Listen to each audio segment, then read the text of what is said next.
If you're enjoying this podcast, explore The Calm Operator, a practical survival guide by Steve Barker, published by Books Central.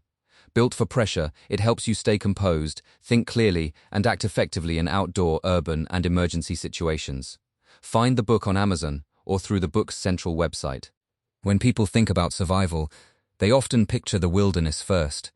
A tarp shelter in the rain, a fire built from wet wood, or a map and compass in the middle of nowhere. But one of the most important survival environments is the place most of us spend the majority of our time: home. Home preparedness is not about panic or paranoia. It is about making smart, calm decisions now, so that when something goes wrong, you already have a plan. The first step in home preparedness is understanding what you are preparing for. Different emergencies call for different responses. A power outage, severe storm, flood, wildfire, medical issue, supply disruption, or civil emergency can all affect a household in different ways. Start by looking at the risks most likely in your area. If you live where winter storms are common, your priorities may be heating, lighting, and insulation. If you live in a wildfire zone, evacuation routes and document protection matter more. The goal is to build a practical plan based on real threats, not vague fears. Next, focus on the essentials that keep life functioning when systems fail. Water should be at the top of the list. Have enough stored for drinking, cooking, and basic hygiene, and make sure you have a way to purify more if needed. Food comes next. Simple, shelf-stable meals that your household will actually eat. Then think about light, power, warmth, and communication. Flashlights, spare batteries, power banks, a battery radio, blankets and backups for charging devices can make a difficult situation much easier to manage.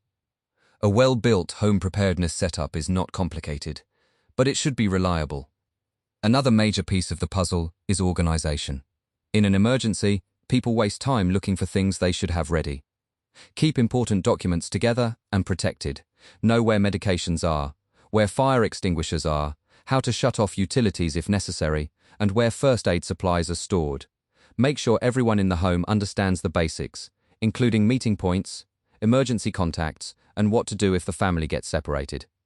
The best plans are simple enough that people can remember them under stress. Finally, home preparedness is about habits, not just gear. Check your supplies regularly. Rotate food and water. Test batteries. Review your plans seasonally. Practice what you would do in a power cut, shelter-in-place event, or sudden evacuation. A household that stays ready is one that treats preparedness as a routine part of life, the same way you would maintain a vehicle or inspect outdoor kit before a trip. Over time, this builds confidence, and confidence is one of the most valuable survival tools you can have. Home is where resilience begins. If you can keep yourself safe, organized, and steady inside your own walls, you are already ahead of the curve. Home preparedness gives you more than supplies. It gives you options, and in an emergency, options matter.